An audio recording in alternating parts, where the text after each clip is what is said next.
Welcome back, sports fans. This is segment 3, the final chapter of this second show we're doing. Good to say, our producer is with us right now, and here's going to be the picture of Henry Blanco's walk-off home run, folks. It is here. We are back in the game. Just remember this number right here. That's the future. No. Maybe. Who knows? No. If Maine keeps effing up, who knows? And that 4 means 4 retired, because that's the last time you'll see him. But he wins it. Give him credit. Strange. All right, moving on to other things. NBA playoffs are heating up. Are they? Well, for the Cavs and the Celtics series is really good. I think LeBron's faking his little injury there, but that's not a topic for another time. You mean the own Twitter page elbow? Yes. I'm hurt, but I'm not going to take an MRI elbow. I'm playing NBA Live 2010 elbow. Yes. I saw Michael Jordan act like he was hurt, so there I have to do it, elbow.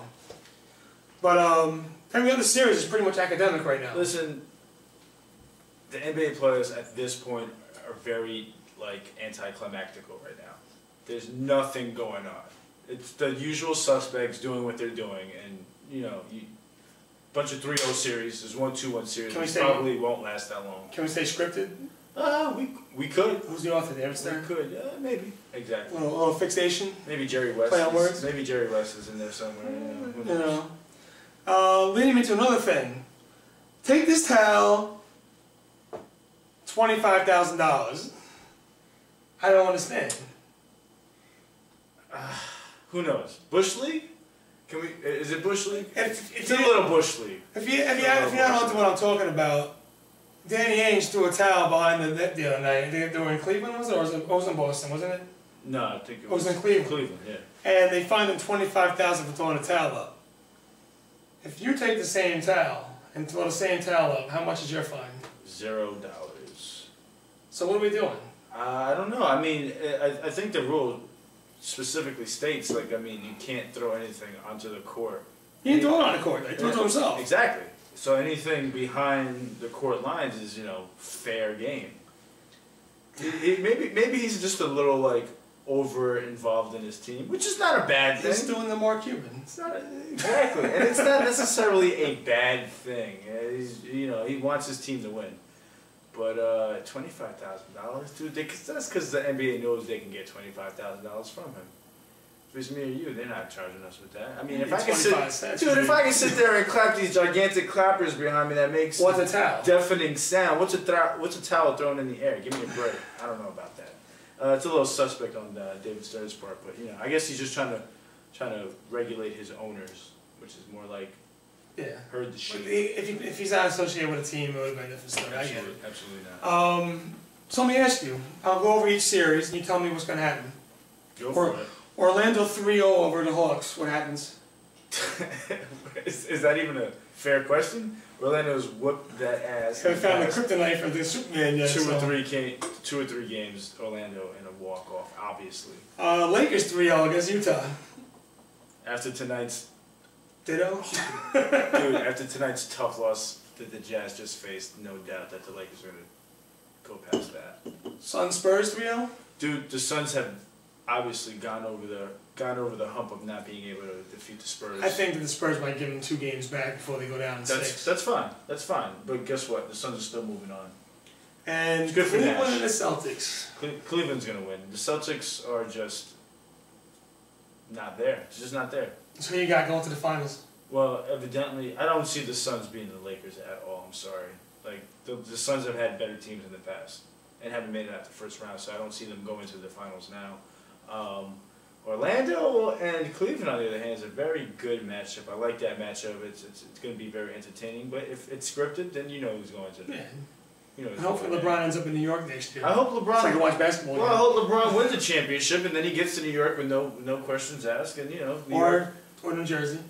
Or New Jersey, which is always. Jay-Z was in the front row that night against the Celtic game. Bravo. I know CeCe's pitching for him.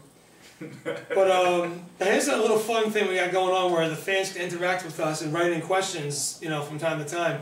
And if you look on the website, it's directly below the boxes, questions of the week. You click on it, you write your question in, And upcoming weeks, we're going to give away free Yankee tickets, free T-shirts for the best question that we bring on the air.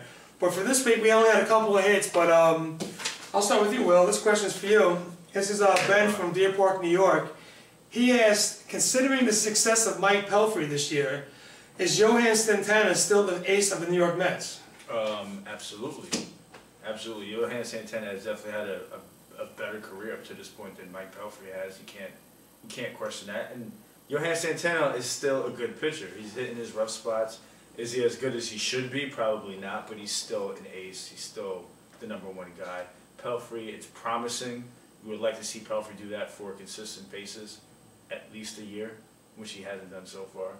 And if he can do that for multiple years, even better. And then maybe eventually he can become the ace, but absolutely not right now.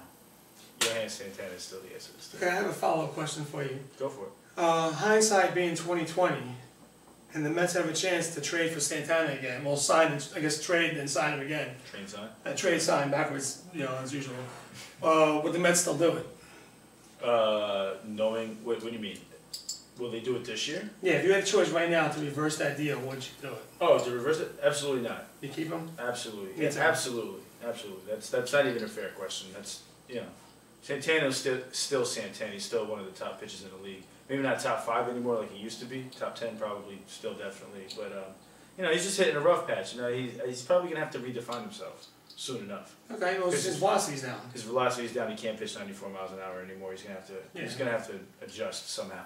All right, he becomes a real pitcher then, in terms of his story. Absolutely. Great pitchers redefine themselves throughout their career because they know they can't do something for. You gotta get it done. So Jamie Moore threw a complete game shutout tonight.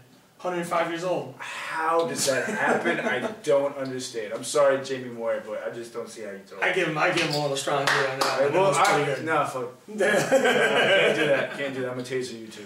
Okay, now another greedy question right now, real quick. Go for it. If the Mets are in contention, do they entertain the fact of bringing Pedro back? Do they entertain the fact? Well, I guess it depends on where Maine's at that point because that seems to be the weakest link. Pelfrey's doing just fine. Nice will be just fine. Santana is Santana. You're not going to trade him. You're not going to knock him out of the rotation for Pedro Martinez. The only two people that have to be worried about their jobs are Oliver Perez and John Maine. Yeah, well, Perez is the guy I'm looking at. Perez is younger. He doesn't have arm problems like Maine has. Maine has arm problems. Well, yeah, brain problems, sure. But hopefully those can be fixed. You can't really fix an arm problem, and Maine seems to have those. And if there's anybody to go, it's going to be Maine. And if Maine's not going to be that guy, then absolutely get rid of him, get Pedro in. We'll see what happens. So it can't be any worse than what it is right now. Okay. So, whatever. We'll see what happens. Okay. Well, now it's my time to ask you a question. This comes from my hometown, Bronx, New York, Holla 1881 Grand Concourse. My boy Lee asks, now that Nick Johnson and Curtis Granderson are on the DL, will the Yanks look for a left-handed bat? Yes. Not a high price guy. I'm thinking Jack Cuss from the A's could fit in. Solid.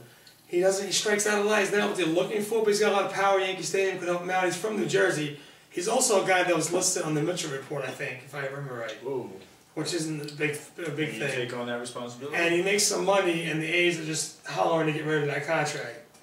The other guy is a guy from your team, Frank Catalanato, I heard thrown around. Catalanato, all right.